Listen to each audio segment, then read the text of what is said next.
Traveling tidak hanya tentang berkunjung ke tempat wisata, namun juga mengeksplorasi kekayaan kuliner setiap destinasi.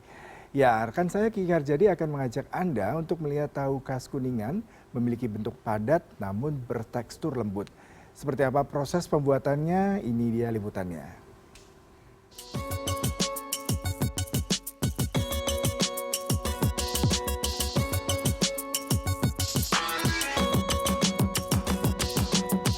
Wuh, leres. Betul. Sabaran nih Laina. 5.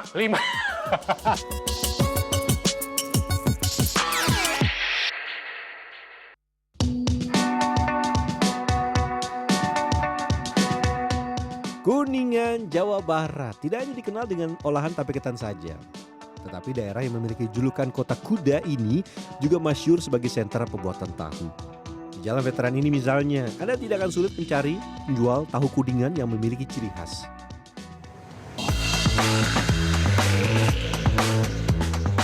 Kacang kedelai jadi bahan utama untuk membuat tahu. Hari ini saya akan mengolah lebih dari 25 kg kedelai. Langkah pertama, bersihkan dulu kacang kedelai menggunakan air bersih. Saat kedelai disiram air, akan ada beberapa bagian dari kacang yang mengambang. Menurut pemilik pabrik, yaitu Pananang, bagian kacang kedelai yang mengambang jadi salah satu ciri kacang dengan kualitas kurang baik. Jadi ini adalah kacang kedelai yang jelek ya Pak? Betul. Yang tidak berkualitas. Iya. Jadi kita harus buang nih Pak? Harus dibuang. Kalau nggak dibuang? Nanti berpengaruh ke rasa. Oh, Jadinya agak pahit gitu. Agak Pak. pahit ya, oke. Nah, butuh kesabaran untuk membersihkan kacang. Satu persatu bagian kacang yang mengambang harus diambil untuk menghasilkan tahu berkualitas. Usai dipastikan bersih, kacang kedelai akan direndam selama 4 jam. Proses perendaman ini akan membuat kacang kedelai mengembang dan bisa lanjut ke proses berikutnya, yaitu penggilingan. Di pabrik tahu, penggilingan kacang kedelai menggunakan alat khusus. Sedikit demi sedikit kacang yang telah dicampur air dimasukkan ke dalam mesin. Nah, harus maklum ya, karena di pabrik ini mesti menggunakan mesin untuk proses penggilingan. Karena pabrik tahu setiap hari harus mengolah lebih dari 3 kuintal kacang kedelai. Wah.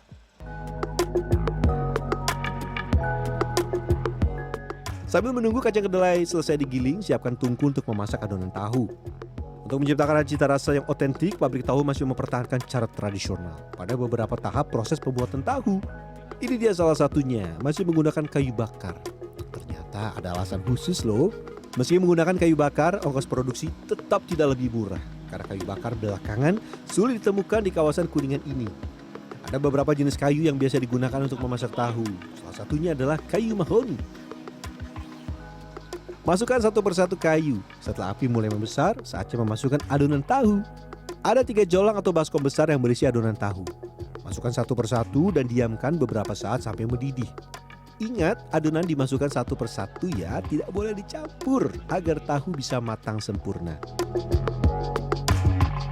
Nah, setelah adonan pada jolang pertama mendidih, masukkan adonan kedua dan adonan ketiga. Jangan lupa diaduk agar tidak gosong dan matang sempurna. Butuh waktu 30 menit untuk memasak adonan tahu sebelum lanjut ke proses berikutnya. Pananang bercerita, ini tidak mudah loh mendirikan bisnis ini. Di awal mendirikan pabrik, ia sempat merugi beberapa kali. Namun karena konsisten, kini ia bisa meraup pendapatan hingga puluhan juta rupiah dalam 1 bulan. Apa lika-likunya jadi pengusaha tahu? Lika-likunya ya paling kita susah untuk mengendalikan dari harga, Pak. Dari harga yang melonjak, kita harus seperti apa nih strateginya. Kita bahkan sempat merugi gitu itu. Merugi dengan per kilo sekian, kita jual sekian, tapi tahunya inginnya tetap seperti itu. Ya itu yang sulit, Pak. Oke, kita kembali ke proses pembuatan tahu. Adonan tahu bisa dipastikan matang merata dan sempurna setelah 30 menit. Lanjut ke tahap berikutnya, penyaringan. Proses penyaringan dilakukan secara sederhana menggunakan kain. Proses penyaringan ini dilakukan untuk memisahkan sari tahu dan ampas tahu. For your info, ini tuh panas banget. Jadi harus hati-hati. Setelah kain penuh, saatnya kita saring dengan cara digoyang-goyang. Waduh, lumayan pegel juga ini menyaringnya. Karena memang harus menggerakkan tangan dan juga lumayan berat bebannya jadi agak pegel. Tapi kayaknya berbisnis tahu itu semuanya bisa jadi cuan ya. Selain tadi, kan ini pemisahan sari tahu dengan ampasnya gitu. Tentu saja sari tahu nanti akan diolah menjadi tahu. Kalau ampasnya juga ternyata dijual karena di Kuningan biasa dijadikan untuk pakan ternak. Butuh beberapa tahapan untuk menyaring. Ada yang unik nih agar sari tahu tidak terbuang. Ampas tahu akan diikat lalu ditekan dengan berat badan. Nah ini biar sarinya turun semua, ada satu teknik yang bisa kita gunakan. Saya ingat betul kalau di Cirebon kita menaiki ya, tahu gejrot, bikin tahu gejrot waktu itu. Tapi kalau ini kita dudukin aja ya Kang ya. Gini? Ya, pelan-pelan. Pelan-pelan? Oh. Oke. Ya, tunggu sekitar 2 menitan lah. 2 menitan? Ya. Saya kaki boleh lepas nggak nih? Ya, silakan aja lah. Aduh, power Sari tahu sudah terpisah dari ampas. Berikutnya akan diberi bibit atau yang biasa disebut air fermentasi. Ada takaran khusus ya untuk pencampuran bibit tahu. Berapa banyak? Nah, itu rahasia pabrik. Setelah bibit tahu tercampur, sari tahu yang sudah tercampur dengan bibit diaduk setengah lingkaran menggunakan alat khusus. Hingga muncul bulir-bulir tahu ke permukaan yang membentuk gumpalan. Selanjutnya gumpalan atau bulir tahu akan dipisahkan dari air. Menggunakan pipa khusus, secara otomatis air akan terbuang ke saluran yang sudah dibuat. Setelah terpisah sempurna, bulir tahu akan dicetak dalam wadah khusus yang disebut anca. Sedikit demi sedikit bulir tahu saya pindahkan ke dalam anca. Pastikan anca terisi penuh dengan bulir tahu ya. Bulir tahu yang sudah dimasukkan ke dalam anca akan diperas kembali dengan teknik khusus. Anca ini akan ditimpa dengan anca-anca lain, tujuannya untuk mengeluarkan sisa air yang masih ada dalam bulir tahu. Setelah dipastikan terperas dengan baik, anca akan dibuka dan dibalik untuk dipotong-potong. Kang Udin, salah satu pembuat tahu, mengajarkan saya tekniknya. Waduh, saya bisa nggak ya? Kalau gagal, gawat. Bisa terbalik, jatuh dan rugi. Bismillahirrahmanirrahim. Leres? Betul? Sabar nih Laina? 5. 5. Alhamdulillah berhasil sedikit pemirsa ya. Tahu yang berbentuk persegi selanjutnya akan dipotong.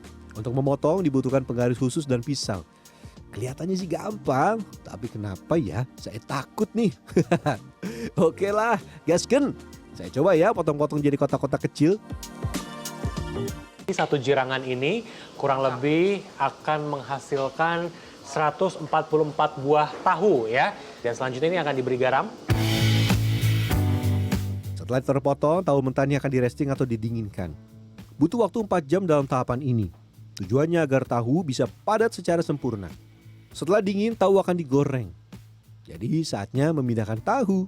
Nah, karena banyak, kita angkut menggunakan troli. Jarak pabrik dengan kios penjualan tahu tidak begitu jauh. Jadi meski mendorong, masih aman lah. Sesampainya di kios, tahu langsung digoreng menggunakan minyak panas. Kurang lebih digorengnya berapa lama nih Kang?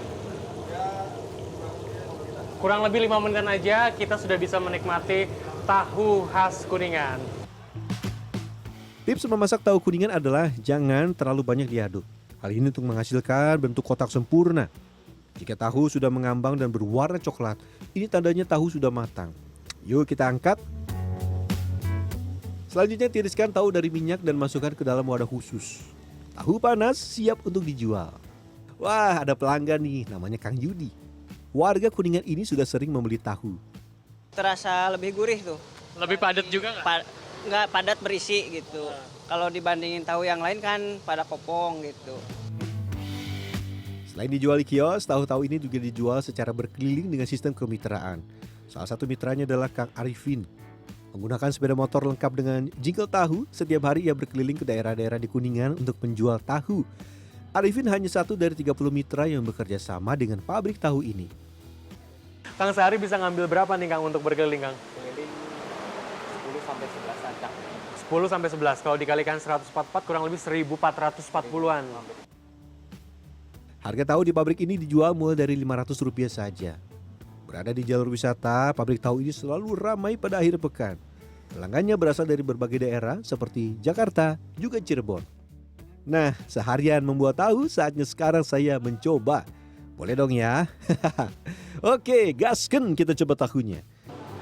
Karena tadi proses pembuatannya menggunakan garam, jadi kalau ditanya bagaimana rasanya tentu ada gurih-gurihnya, ada asin-asinnya juga. Memang enaknya dinikmati ketika panas seperti ini. Pilihannya banyak. Bisa menggunakan lontong seperti ini atau bisa menggunakan nasi. Bebas, tergantung Anda. Nah, menikmati tahu Kuningan ini menjadi akhir perjalanan saya menjadi seorang pengusaha tahu di Kuningan. Mudah-mudahan ini bisa menjadi inspirasi untuk Anda bagi Anda yang ingin menjadi pengusaha tahu. Kiki Haryadi, Rizky Rahadian, Kabupaten Kuningan, Jawa Barat. Saya mau coba lagi.